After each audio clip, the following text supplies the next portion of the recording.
Welcome to another episode of J Inclusive. Please share, like, comment, subscribe, and set your notifications on so you are alerted every time I upload. By now, anyone who follows the news knows who Dank Demoss is. The rapper, singer, My first love and my only love. And songwriter went viral about a week ago after a Lyft driver refused her service. With a lawsuit in the works, Dank has been making media rounds, discussing everything from her childhood to her most talked about moment. You can fit in this car? But believe me, you can. Yes, I can. Believe me. So, I'm sorry. What am I gonna do about my money? I'm going to cancel you. You're not going to be charged. So you telling me I can't get in the lift because I can't fit in your car? Yeah, you need to order a bigger car. What make you think I can't fit in a car? This past week, she appeared on The Breakfast Club, and something she said caught the attention of the LGBTQ plus community. Check it out.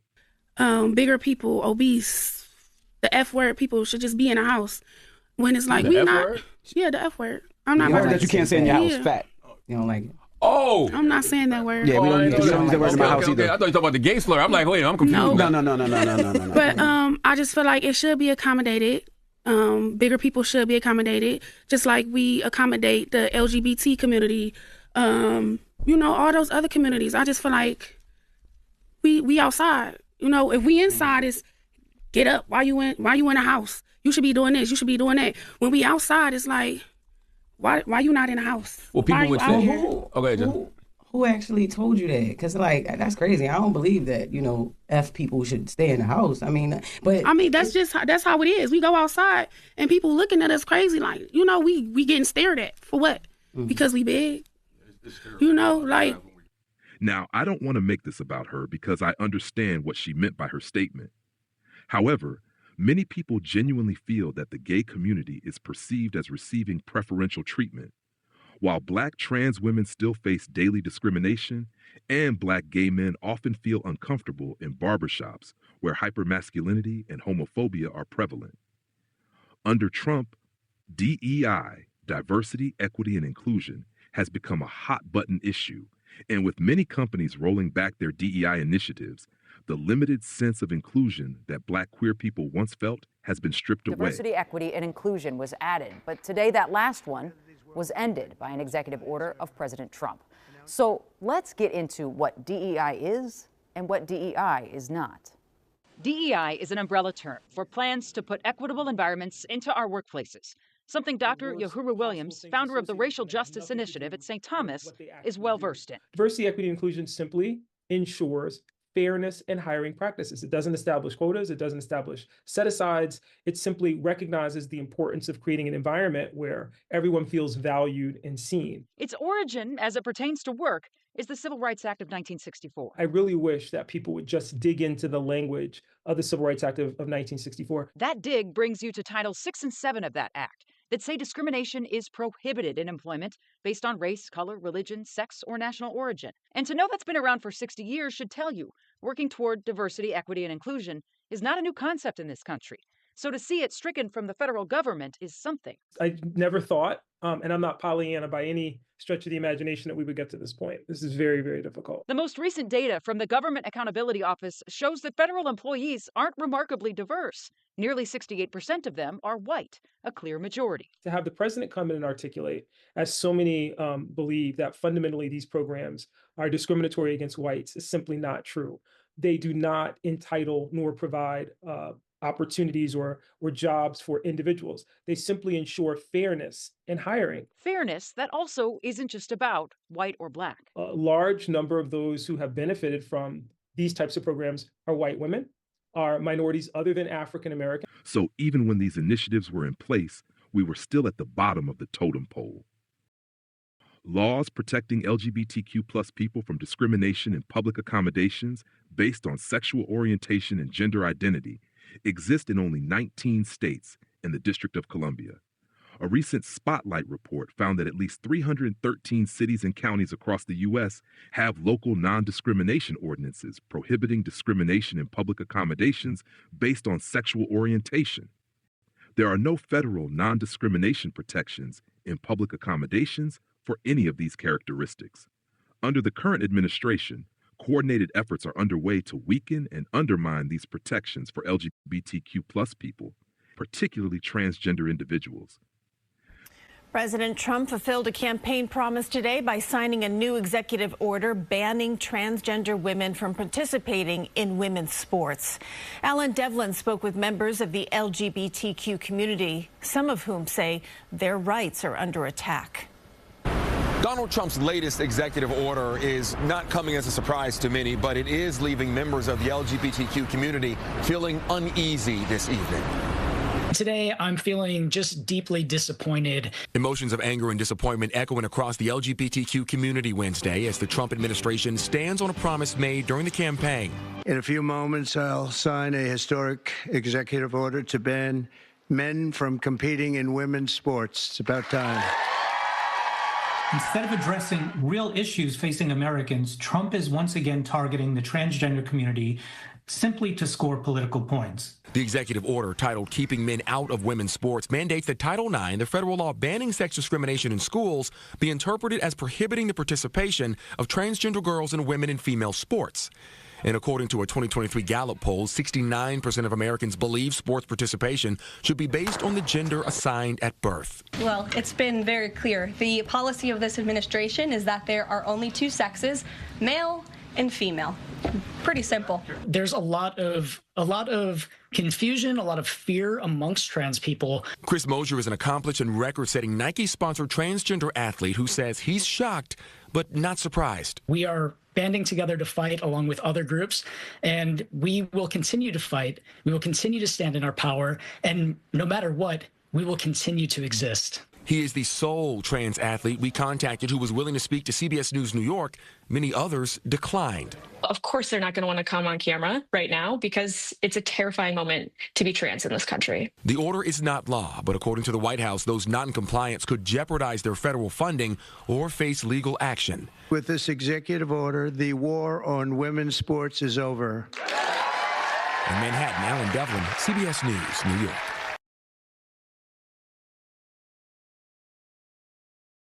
Well, today, House Speaker Mike Johnson announced a policy banning transgender women from using women's restrooms at the Capitol. That comes a day after South Carolina Republican Representative Nancy Mace introduced a bill barring transgender women from women's restrooms. It came in response to Delaware Democrat Sarah McBride, who will become the first transgender member of Congress when the new term begins. McBride issued a statement late today saying in part, quote, "I will follow the rules as outlined by Speaker Johnson, even if I disagree with them." These efforts include bathroom bans, restricting transgender people's access to restrooms, ballot measures aimed at repealing existing non-discrimination protections, state preemption laws preventing cities and counties from enacting their own non-discrimination ordinances, religious exemptions that carve out legal justifications for discrimination against LGBTQ plus individuals. These efforts threaten the already limited protections in place, leaving many LGBTQ plus people vulnerable to discrimination in everyday spaces. What I need those outside the LGBTQ plus community to understand, especially my people, Black people, is that there are two sides to the so-called Rainbow Coalition. There's the white side and there's the Black side. We fight against society at large. We fight within our own Black community. And then we fight within the LGBTQ plus community itself, where we face racism and fetishization from our white LGBTQ plus counterparts. And let's be clear, many of the accommodations that heterosexual people assume we benefit from often only serve those with access to them. Beyond that, many Black LGBTQ plus individuals report experiencing racism in predominantly white LGBTQ spaces, making it even harder to find inclusive support networks. I remember a bar I used to visit in Philly called Woody's. It has multiple floors with a main dance area on the top level. But once you get up there, it's segregated. Black people pushed to the back, white people in the front. One night, as my friend and I were leaving, we overheard a white man say, "This is disgusting. I have black grease on me," referring to Black people. I had to physically stop my friend from beating the brakes off that guy. These are the realities we face, not just from the outside world, but within the very communities that are supposed to include us. Black LGBTQ plus people are more likely to face economic hardship, job discrimination, and barriers to health care. Black LGBTQ plus individuals experience disproportionately high rates of anxiety, depression, and suicide risk. When it comes to Black trans women, the reality is even more dire. They face alarmingly high rates of violence and homicide, accounting for well over half of all murders of transgender people. Last year, in 2024, while inclusion was a hot topic and DEI initiatives were still in place, Target quietly scaled back its LGBTQ plus support. Street Journal that over the past decade of selling Pride products around the month of June, it has always received some criticism, but it's taken a more aggressive turn this year. Quote, people have confronted workers in stores, knocked down Pride merchandise displays, and put threatening posts on social media with videos from inside of the stores. Target has not specified what products it will be removing, but many right-wing activists have focused their criticism on a transgender-friendly swimsuit that online commentators incorrectly believed was being marketed to children. The company now joins a growing list of big brands and companies like Walt Disney, Bud Light, and North Face caught up in these partisan culture wars. And my panel is back with me. Target is saying that they're doing this because it's a safety situation. And I think I'm sympathetic to that. I mean, these are real people who work in these stores, and they didn't sign up to work at a Target to get caught up in the culture wars. But LGBTQ activists say that this is a critical moment and that the store is backing down. Here's a comment from Sarah Kate Ellis, the president and CEO of GLAAD. She says, anti-LGBTQ violence and hate should not be winning in America, but it will continue until corporate leaders step up as the heroes for their LGBTQ employees and consumers and do not cave to fringe activists calling for censorship. What do you say? I think that she's right. You can't let the haters win this kind of thing. They also represent a minority, a very smaller minority of American public. Target has 1,900 stores across America. And if you go back and you look at their marketing and research, their average user is a 35 to 44-year-old white suburban mom who makes $80,000 a year, has some college, maybe even a college four-year degree. 70% of Americans support marriage equality. Those Americans tend to align with Democrats, tend to align with more progressive causes. So for them to take this position, I think they don't understand their market, and they're going to pay a cost on the other side, because particularly with a lot of voters now, they're looking at companies and their social policies, not just where they stand on what products they have. This is going to be a problem for Target on the other side of the ledger as well. Jason, can I ask you about this? Because, I don't think you can really separate this from the broader conversation that we're having about what culture war really means, but we're really talking about human beings here. Mm-hmm. People who are LGBTQ, they live in this country over the last couple of decades have fought for basic rights. And you have a lot of activists on the right basically saying that the idea here, according to one who tweeted today, is to make pride toxic for brands, to make cultural acceptance for LGBTQ people unacceptable. Is that where this is headed on the right? Well, I certainly don't speak for the right on this kind of thing. My view of it is, if we're going to be, over the last 5-10 years as Republicans, we've witnessed, this effort to cancel some of our views, right? And been pretty successful, people losing their jobs, companies going under. I think it's a mistake for us to then turn around and then try and do the same to the other side, right? And I think what's happening here is that there was, with the Bud Light situation, is that was successful, but I think it was successful in a vacuum because Bud Light, their target market are folks that are not necessarily aligned with a Dylan Mulvaney, et cetera. On Target, the people that are going into Target, to your point, on the marketing side of things, I can't imagine that any of those folks cared what was on display there. And as I understand it, Target has had this display for a number of years, and it really was, I think, just the bathing suit aspect of it. And, and that's, I think, a different story in a sense, but I do think it was a mistake for Target to come back like this, because here's what I would do if I'm on the right and I'm arguing this, which I think this whole thing is ridiculous to begin with, but I would say you're concerned about employee safety here, but what about the stores where folks are coming in and shoplifting and grabbing baskets full of clothes and product and everything else and leaving, and you're not doing anything about it, but you're concerned about employee safety in this case. There's a number of things. You're kicking the can down the road with another argument that just continues this story out there, which I think is ridiculous. There is this independent analysis done by the research group that shows that right-wing demonstrators have increasingly mobilized over the last year. I don't think we even need a bar graph to know that that's happened.